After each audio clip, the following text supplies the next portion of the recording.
Hello, dear subscribers. They will tell how to know if someone restricted you on Instagram. So, also it could be because you just haven't see he or she stories. Also, you couldn't open he or she profile her, and also if you just you couldn't message them. Also, you couldn't find in the search this user, so it could be a thing in which you could be also restricted.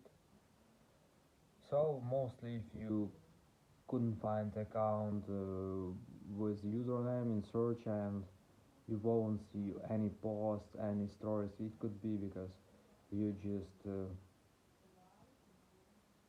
uh, you just have been restricted. Also, maybe you just kicked from followers. Also, you could check this thing too. But actually, if you just tap exactly on this profile and you will see nothing, so it means that you're restricted. So thanks for watching. Have a nice day. Subscribe to my channel, click like, and goodbye.